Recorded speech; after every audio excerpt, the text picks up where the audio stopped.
Hey everyone, and welcome back to the Fluid Fan Podcast. If you don't know me, I'm Angela Ruggiero, the CEO and co-founder of the Sports Innovation Lab. I was a four-time Olympian, so today's guest is going to be really interesting for me.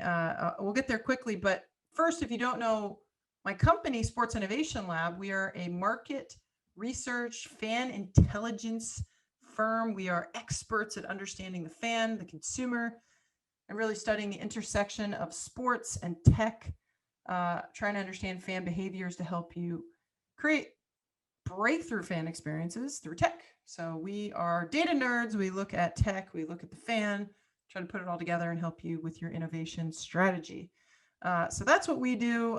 We're here for you. Reach out if you need anything. We're all about where the puck is headed, as I say all the time. I'm allowed to say that as a hockey player. So there we go. Where's the puck headed in sports? That's what we're focused on. Our latest report was actually focused on the women's sports market. So if you haven't been following us, again, go to thefanproject.co, where we just released a in-depth look at the women's sports market, really showcasing where women's sports is headed, what that new business model looks like.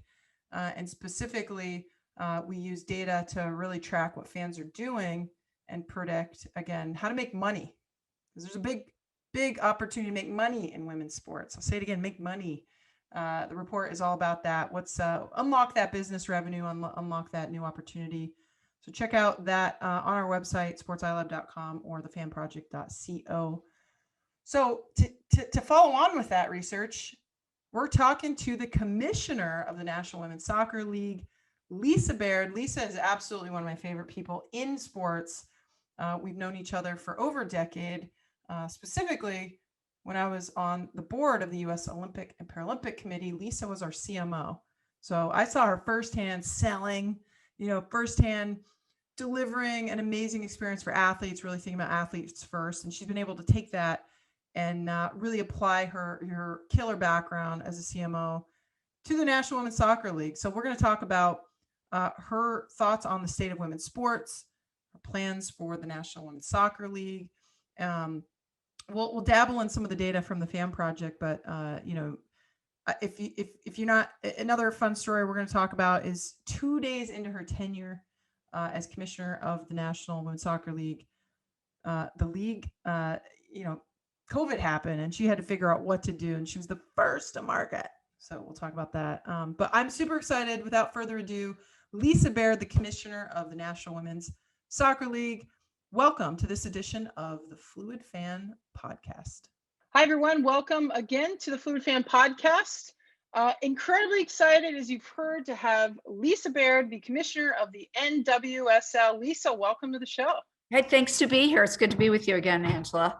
You're amazing. I'm just going to start it off with that. I actually got to work with you firsthand when you were the CMO of the U.S. Olympic and Paralympic Committee when I was on the board there, and I saw you in action. You just brought in sponsors. You were driving value. Wait, Angela, you don't even remember me. The first time I met you was in Vancouver when you won the medal, and you were the athlete of the games. There you go. Remember that? That was so. I was at the press conference. I think I was in the audience watching you, and I'm like, wait a minute, who's this? Multi-medal winning women's hockey, and then you became an IOC member. And then you got on the board, and I'm like, and then, we traveled to a lot of countries together. Angela and I have gone to many countries together. We've traveled the globe. We've seen the Olympic movement firsthand. And just through that experience, you're just incredible. You did so much for the Olympic movement. I'm sure there's a bit of nostalgia in your eyes now as the games are kicking off. No. And Angela, here's one thing. I know when to leave. It's like, you know what? It's time for another group of people to do Tokyo. And I was a little nostalgic, and I'm like, nope, everybody go. So it's fun to see all the people working there now that we all used to work with and having a great time. Yeah. Well, you did. I just will say personally, you did a tremendous job. You know that when you were the CMO there, the USOC won several Sports Business Journal awards, which leads me to what you're doing now. You're doing the same thing. You were at the National Women's Soccer League in less than 2 years. You've absolutely changed the game for women's soccer here in the US and for women's soccer globally, turning it around. You're winning the same, types of awards. Walk me through how you ended up at the National Women's Soccer League in your current role. Well, I'd done 10 years in the Olympic movement. I was kind of evaluating whether I wanted to go and work for the joint venture that would bring LA the games. And I said, you know what, I've done 10 years. I really had accomplished what I'd set out to do. And it just seemed like the time to kind of try something new. And so I totally did something very new, which was I went into public radio. I'd always been a geek fan. Maybe some of the people listening are big public radio fans. I've always been, and I had a chance to work at a company who was really pioneering podcasting. And for those of you who are real science geeks, I had the chance to work with the team at Radiolab, Jad Abumrad, and it was like an amazing experience to do that. And even though I loved what I was doing in journalism and podcasting, there was a part of me that missed sports. Long story short, you get a call for a commissioner. Someone says, "Hey, are you interested in the commissioner for league?" You take the call, just like everybody on the phone. If you get that call, just take it, because you don't know the call. what it is. Take the call. And so I did, and I started to talk about to learn more about the National Women's Soccer League and what they were accomplishing. And they had come off the 2019 World Cup. They were still in a joint partnership with US Soccer, but the future seemed so bright. It seemed so bright for women's soccer coming out of that 2019 World Cup win for the US women's national team. And I was like, this is it. And I interviewed with all the owners. There were 16 people around the boardroom, all asking tough questions, but there was a great deal of chemistry in the room. And I was psyched. I got the job. I was so excited because it was the first time it ever happened to me. It happened to you many times, Angela, but I got home that night after the press day, and I remember turning ESPN on, and there's my name in the ticker. And I'm like, oh my God, I'm a ticker. Awesome. But it was exciting. So I went out to Chicago. It was my first day at work. I was so excited. And, I was only out there for a couple of days, and I come home, I'm landing because I had to go to a big broadcaster meeting the next day. We just announced 2 big deals with CBS and Twitch. I get off the plane, and like happens, your phone explodes. Like that night, Wednesday night, and the next day I got up and the world turned upside down. And 2 days after I started the job, I shut down the league. And from then it was just really climbing back and putting together the restart plan, the breakthrough plan for the National Women's Soccer League in the pandemic. Well, it definitely, what a first week on the job, I'm saying that, but it's great. You came from P&G and you worked at, GM and you have experience at IBM, the NFL. And then we just talked about the Olympic and Paralympic movement, all applying it towards this really important role that you're in, not just, as you just mentioned, a week into the pandemic, but taking women's sports at such a pivotal time, and women's soccer in particular, and really ushering it into this new era. I'm curious, again, all of your experience, and you've done, as I mentioned before, Sports Breakthrough of the Year award for SBJ just recently for your league. What was your approach then? Because typically you get hired for a big position and you get to do your 90-day plan, you take some time, and you're like shutting the league down overnight. So what is it that you wanted to do, and what have you been able to do, under the conditions that were handed to you? Well, I remember that day, there's certain days in your life that'll always be, it was so clear to the sports industry, Angela, anybody on that day who was in a lead position in the sports industry, what had to be done. Yep. And it was almost sobering because no other industry responded the way the sports industry did. It literally shut down overnight. If you think about it, the airplane industry didn't stop flights that day. all other industries were kind of like, what happened? But the Yep. sports industry literally took a knee and they said, wait, we have to figure this out. And we kind of like, as I started to come out of it that week, and we'd put our preseason on hold, and I started to, call around to all the people I knew in sports. And what dawned on me is that there was no game plan. There's no game plan to how to navigate a pandemic in sports. And you got to look at it. Like, I look at a friend of mine is a big producer in Broadway.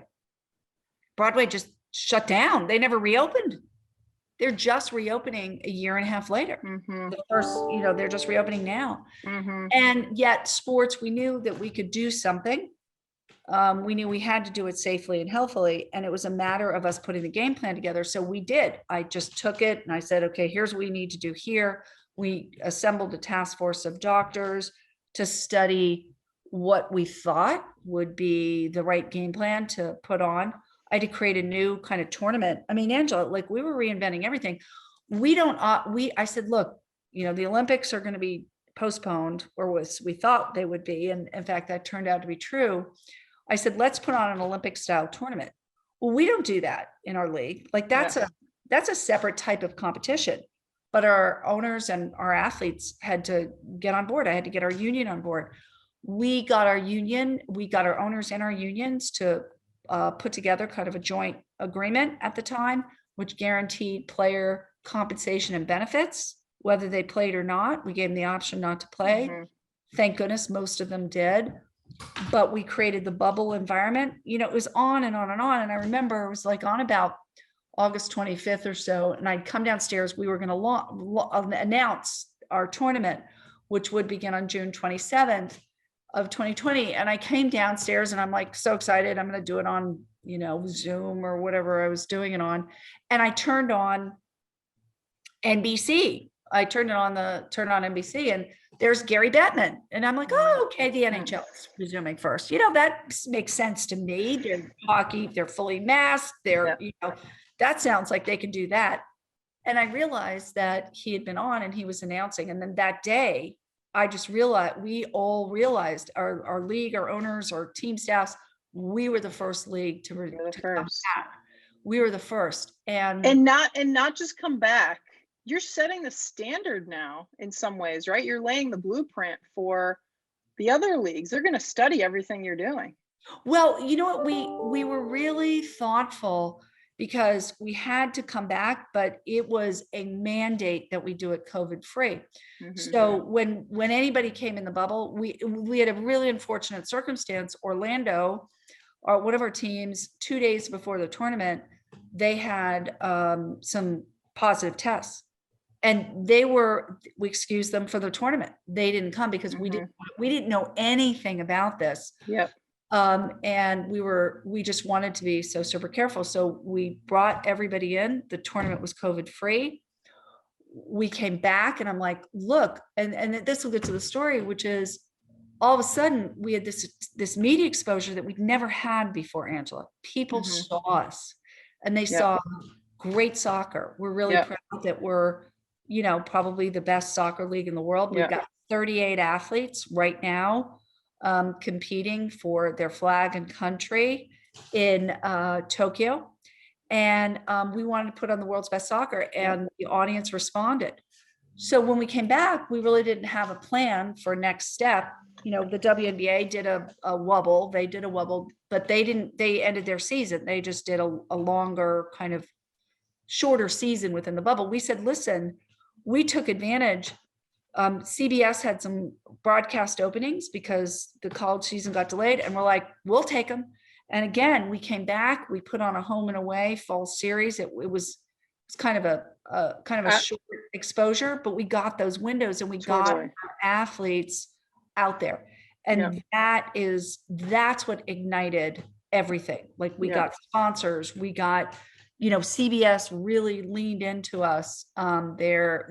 We're now have a regular season, and we discovered a global audience via Twitch. We never had a global audience. So let's dive into those different verticals you're saying. So you're an amazing leader. First of all, I saw it firsthand. You take over there's inertia in women's sports, and specifically in women's soccer at this point in time.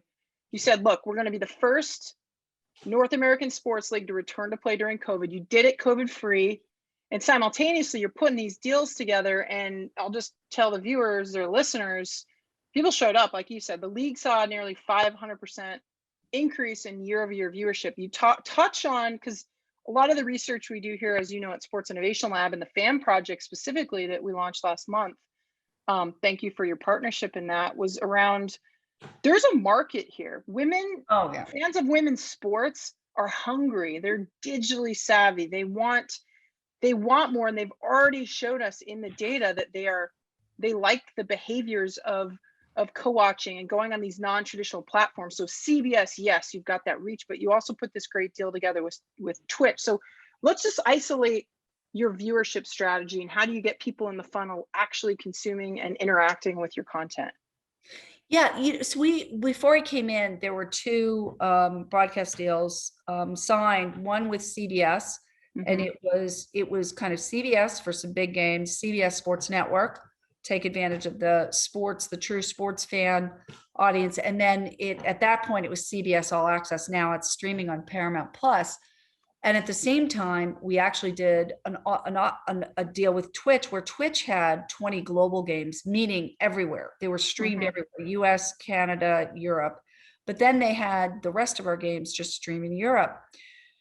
So the good news is that we were everywhere that a women's professional soccer fan wanted to be. The bad news for us is teaching our fan a little bit where to do it. So recently, we just put something out on social media and on our website to kind of say, look, here's a way to make it easy to find the game you want to watch.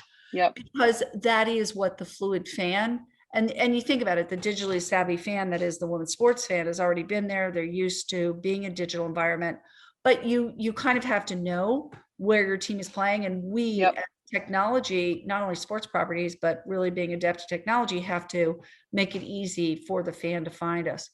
We're really pleased with our numbers this year, particularly internationally. Like, our international numbers are growing over last year, or first year. So they're growing really steadily last year.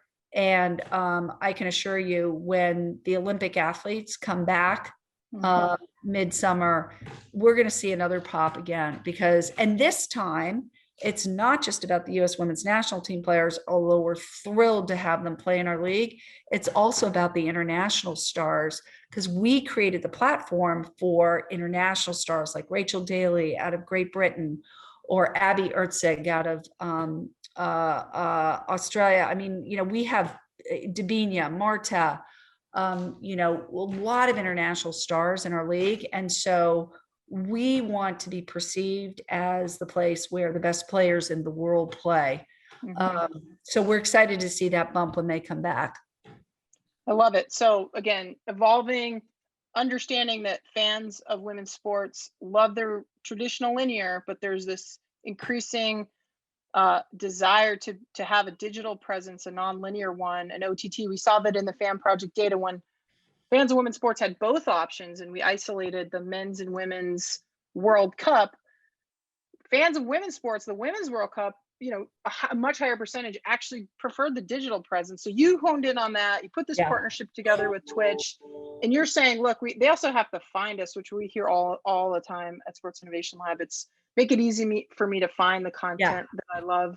Are there any other digital strategies or ways that you've either been using the athletes as like one of the things, channels, or how are you leading? One of the things we're doing now, which is a really smart strategy, and we're leaning into this, is with Twitch in particular.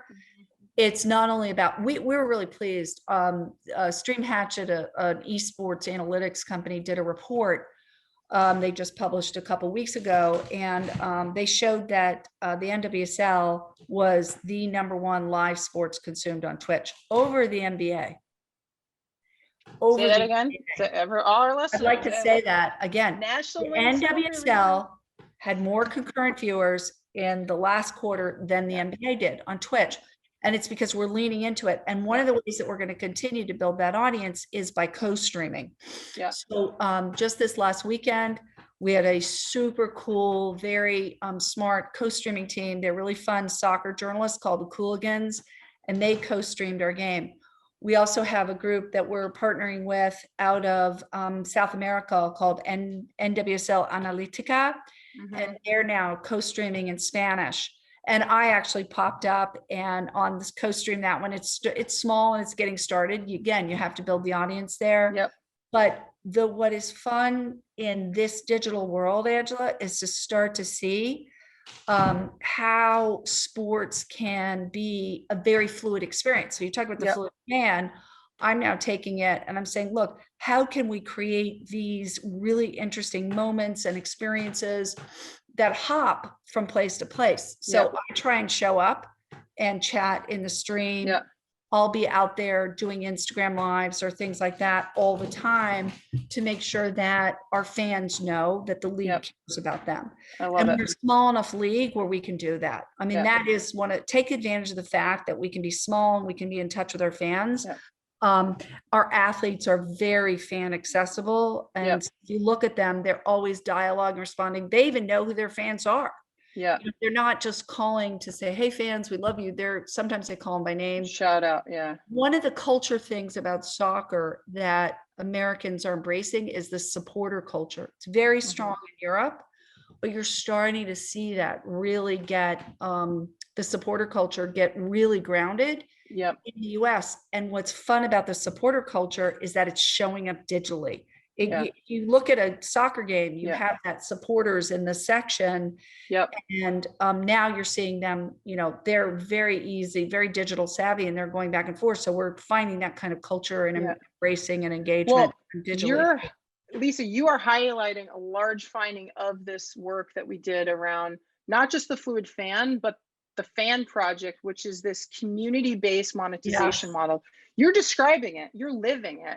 We just kind of put a framework around it. And what you said, a couple of things, co-watching. It was the #1 behavior that we measured. Fans of women's sports, they want to be together.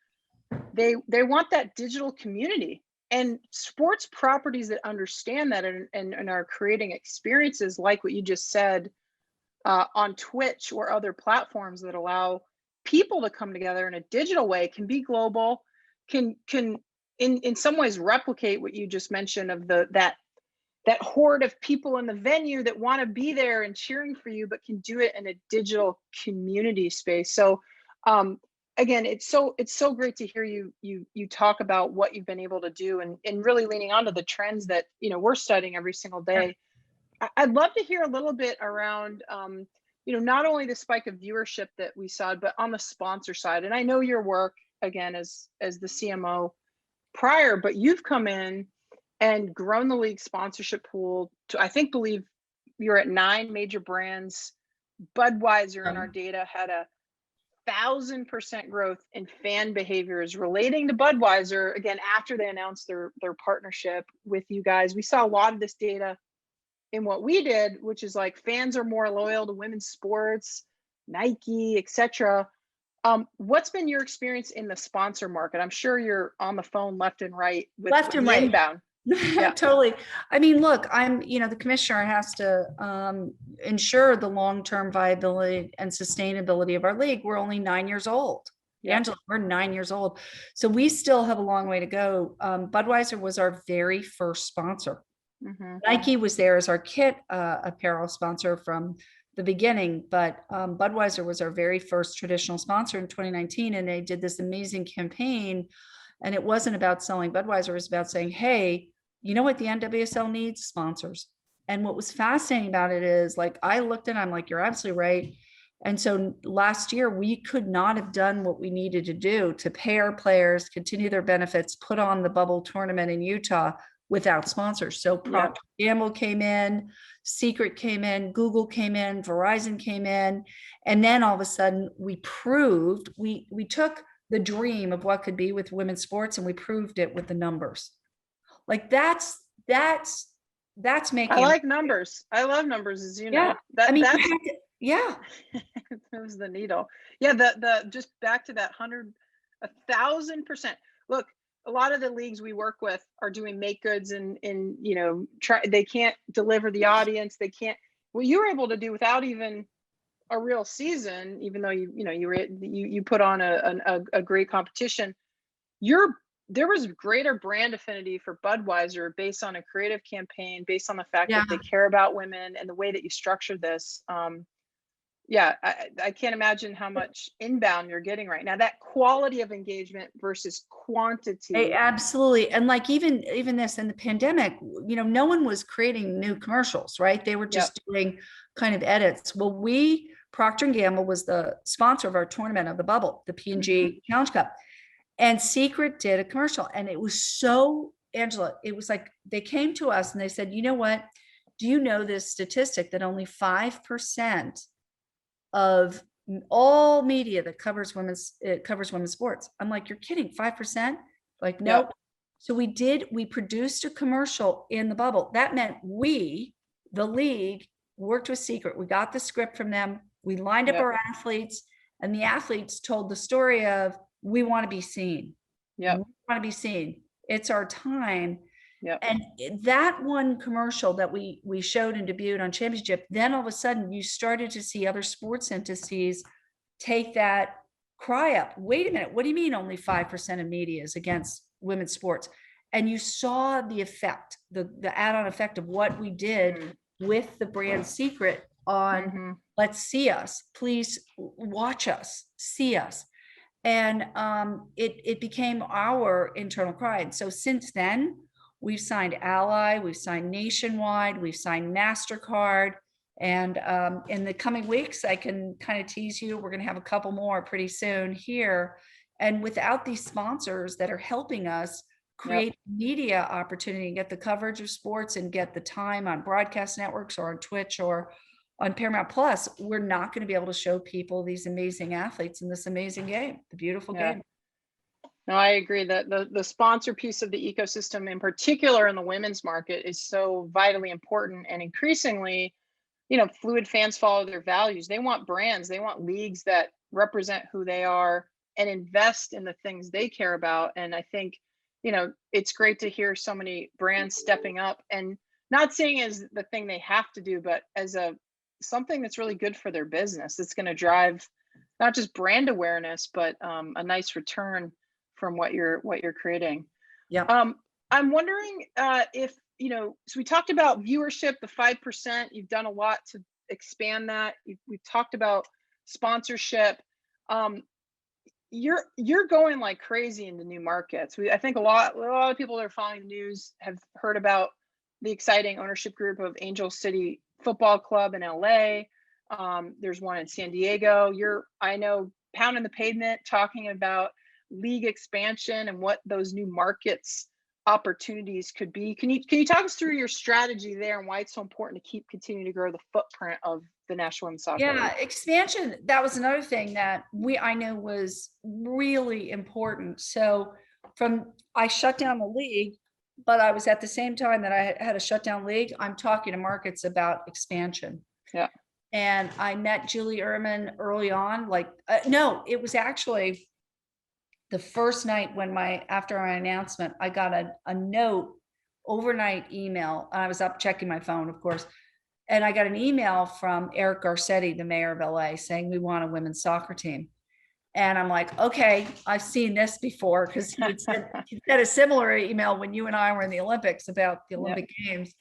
But I met Julie Ehrman online and Alexis Ohanian. Alexis Ohanian is the founder of Reddit.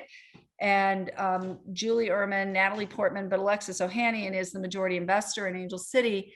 They came on and they created this really exciting announcement, and we worked with them. And during the Challenge Cup, we announced LA. Now, what was really great about that is not only could we announce LA, but they followed it up, and it was like announcement after announcement with LA. They're playing in LAFC, Bank of California Stadium. It's like one of the most amazing soccer stadiums in the United States. They're now following it up with tremendous marketing, and people are really buying into the Angel City community. And one thing on a personal level, I was really excited to see was, you and I know we worked on the LA Games together a little bit, and the first brand mark for the LA Games was an angel, remember? I remember. Remember that? We were in Lima, Peru together on that one. And I always That was so loved that fun, by the way. That Oh, was so Lima. fun. Do you remember that? Lima, We had a Peru. good time. We had a good after party when we won the rights there. Oh yeah, that was pretty exciting after party. I think there was a pool and water involved. But Angel, yes, I grew up in LA. But right, the Angel Angel. is iconic. So I was so sad. I mean, I love the LA 28 logo. It's fun and cool and very innovative.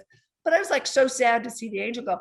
But then I got a peek at what Julie and the team were doing with Angel City, and I went, you know what? Here comes the Angel back. And I wonder if Mayor Garcetti's like, hey, we had a good thing on that bid. We should put it into this women's soccer team. He might have. That's the future.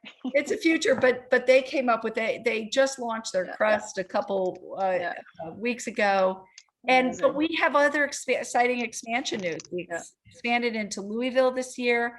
Kansas City's now an expansion team. And then we've just recently announced San Diego as our newest expansion market. They're coming on the same year as in LA. So now, Angela, you're gonna have to learn soccer.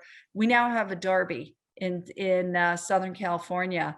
So it's a really great derby. It'll be really fun. And you've got all of the power, the celebrity, the magic of LA going against the winningness World Cup general manager Jill Ellis. She's a powerhouse.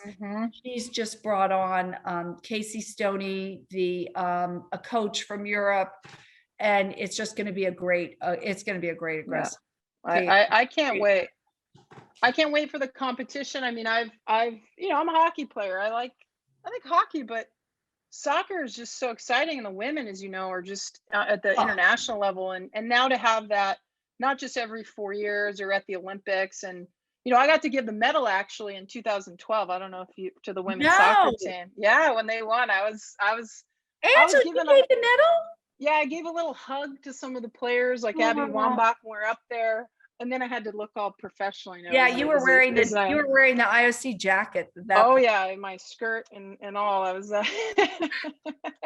but I love soccer now. I'm like such a huge fan. And again, what I also love to see is not just the expansion, but the kind of owners and coaches and the professionalism, the capital coming in. Why, again, the FAM project is an opportunity for us to take a step back with all women's sports, but we point to the National Women's Soccer League a lot and say, look, this is like private equity money, venture money. These are like not just celebrities coming in.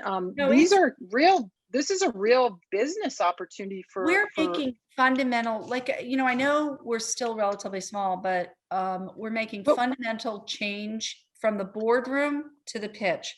Yep. The boardroom, we brought in Kansas City, Angie Long and her husband, Chris Long, are the owners, but Angie Long, she's the primary owner of that team. You've got, all the women that are on with Angel City.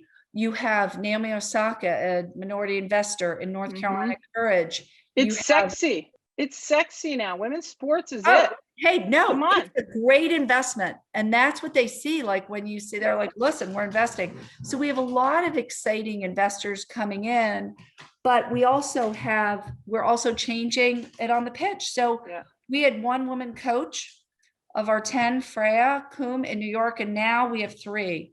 With Casey Stoney and Laura Harvey joining OL Reign after she gets back from Tokyo. I love it. So we're changing fundamentally the profile and the diversity of our league, and that's what we need to be doing. I love it. No, keep doing that. One thing you brought up earlier, I'd love for you to touch on a little bit more, because I talk about it all the time, but you're living it, is this idea that women's sports is nimble and can create new and dynamic partnerships, isn't beholden to long-term deals. You're a startup league, 9 years literally. If you juxtapose that to your NFL experience where you've got long-term deals and you can't really, you're innovating, but women's sports and what you have, Lisa, and your brain and it sounds like the willingness of your ownership group to try new things. Is there anything you can point to just from that perspective that's like, look, we're able to do things differently, and or I'm thinking out of the box, that again allows the NWSL to differentiate itself from, again, what you might counter, and no fault of these big men's leagues, but I just say, look, they're fantastic, but sometimes they're handcuffed and they actually want to innovate, but they can't because of the restrictions posed on them. Well, and I don't know if I don't know if it's that, like, we have to, because we are small, we have to be entrepreneurial and very nimble and very agile. So one thing that differentiates us is we do all the production of all our games. Mm-hmm. That's different, that's different. The NWSL does the on the ground. We've created this great competency with our production where we can do it digitally, and that allows us with scarce resources to cover every game. That's harder to do in a it's harder to innovate when you've got the millions of And you dollars outsource it, to production at a big league. But we can innovate in production. And one of the things that I'm really proud of is we are starting to build that next generation of Olympic soccer broadcasters, and they started with the NWSL, and they start with us, and they learn the craft and they learn the trade, and they're calling digital games. And now all of a sudden, you're going to see Lori Lindsay and Jen Hildreth, who are calling the Olympic tournament. Yeah. And they're here, they're so used to doing it digitally. They're so used to doing it the way we do it, that it becomes a new way of doing production. And so I'm really excited. Yeah, I saw Lori, Jen Cooper's the draft. Yeah, it's awesome. There, you get more reps, and it's not just every 4 so we're years. building it. Where it's really innovative is building that next generation of broadcast talent digitally. It's very different than when you're doing it. You have to set up a set. You can't innovate as much because there's so much money on the line. Totally. I love it. Yeah, and I'll just add, it's not just women's teams, it's challenger brands, it's challenger leagues, it's these startup leagues again that I think I see this opportunity when you're trying to compare yourself to, the reach, if you will. You can do things a bit differently. Yeah. One question before I want to get 4 with 4, which is where I ask you about innovation and get your brain power. Where is women's sports headed? What's the future for the league and or women's sports in general? Well, I think the future, of course, is really positive and bright for women's sports. But as you go, let's not get swept up. And I was talking about this with you earlier, Andrew. We have to, along with realizing the opportunity, we have to make sure that we are a very well-run operating league with all the professional standards that go along with being a professional league. Yep. With all of this exposure, and it's great, comes the responsibility and the accountability of being in the spotlight in sports. And that means we need to run our league well. So we are taking this opportunity to really professionalize all of our rules, our handbooks, our operational principles. And that's a lot of hard work by my staff and the team's staff. So that's number one, is if we're going to be in the spotlight, we're going to make sure that we are run very smoothly and very well, that our safety and our health of our athletes comes first. You saw that principle in play during the pandemic, but you're seeing it now with the Delta variant. We are, taking the extra precautions that we need to do to continue to operate our league healthily in what is still, a very challenging health environment. But so professionalizing and making sure that we're ready to grow and grow well is really important. Be methodical. Expansion. Yep. Are we going to expand? Absolutely. But it's going to be measured and thoughtful. We don't want to overexpand because we want to continue to have the quality of the game be the best in the world. So there's a very sober part of this that is our job in the boardroom between myself and our owners. Yep. With great power comes great responsibility. I'm hearing that come out of your mouth. I have to ask you one more, because we did a panel recently for Adweek, and you talked about your goal being not just a top tier women's sport, but a top tier sport. And a lot of the good housekeeping you're talking about, best practices, is what I'm hearing you say is a priority for the National Women's Soccer League. You want to be a top tier sport. You're even considering taking the W out of your name. Tell me what your thoughts are again. I love the vision here and the way that you're thinking about professionalizing the league and potentially, differentiating it. So I hate saying you're such an amazing women's hockey player. I'm like, I think I'm a good hockey player. Like, thank you but I think I could hold my own. I played pro men's hockey. I hate but I hate that I have to compare myself to the men. Yeah. So anyway, I thought that comment was really interesting that you made. It is something, and it's something that, you know, the fans, let's go back to the fans, you know, like I do, there's something about it where, look, it's all good that we started as women's leagues. That's good. But we're actually a very inclusive league. We have a very progressive transgender policy. And in fact, Quinn is playing over, they're playing over for Team Canada right now. So we started to I started to listen to the fans and think about it. I'm like going, okay, is it that time to be, you know, not defined as women's? But it also is like, okay, what does define us? So, you know, I go back to our mission. We want to be a top tier sports league. That's what we want to be. We want to show the best of the game to incredible fans. We want to have the best athletes in the world at their craft in our game. But we also are conscious, you know, we started as a women's soccer league. So, you know, we're wrestling through those problems, and I'd love to hear from the fans, because at the end of the day, that's what it's about, Angela, is like doing something for the fans. Yep. All right. You're amazing, Lisa Baird, the commissioner of the National Soccer League. I need a couple more minutes. Talk about innovation with me, because everyone I don't let you go until you tell me how you perceive innovation. So what does innovation mean to you? Well, innovation comes from, you know, what I think the best innovators do is they have an open mind, and they can, you know, that you hear a lot of cliches. Well, great ideas can come from everywhere.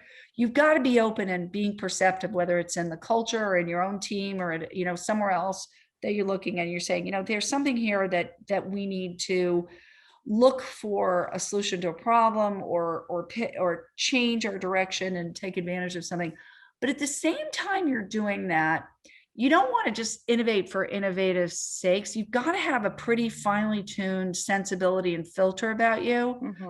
And so you've got to really have honed instincts on where innovation is going to take you, right? Why innovate? Like sometimes you don't have to reinvent the wheel, but we are always, and I like to call us a scrappy league. We're always out there looking for an edge, looking for that next audience, that next way to make our game better, that next way to kind of bring athletes in.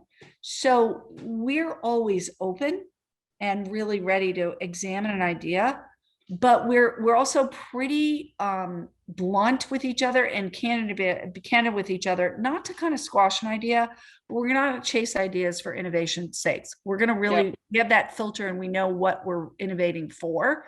And that allows us to kind of, I think, make decisions with a better success rate. Not all of them, by the way, but with a better success rate.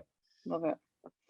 All right. Who do you think is the most innovative person in our industry? Someone you've come across that you're impressed with? Oh gosh, there's so many. That's why this question's fun. The creative, I do love, I have to say, I'm a marketer at heart, so I do love to see the creativity of you know, product people. It's where I was born. I was born in consumer packaged goods. So I love to see what Nike does. I'm a big, longtime Nike fan. I'm glad they're our partner. But like how they're always able to kind of be at that cutting edge of where the world's going. So I'd have to say, kind of just thinking about it out loud right now, I'm gonna vote on Nike, because their ability to innovate and create and change is so built into their DNA that they can do it and kind of almost never make a mistake. So I'm gonna go with Nike. So Nike is a company. Any person, anyone that you know, another individual? Is there any? Well, I have to say, you know what? I'll give a shout out to Kathy Engel at the WNBA. She and I, we don't talk a lot, but sometimes we text. But I do love what the WNBA is doing. They've really embraced social justice as their core. And again, it's innovation with purpose and pride. We all do have that same DNA, but I really love the way that the WNBA is able to push it ahead and break through. And I think she's doing a good job leading that league. I like to say, as commissioners of women's sports leagues, we have rules, we're decisive, we're tough, but we try and lead with soft hands. And I think that's important. Yeah. Our athletes have their own voice.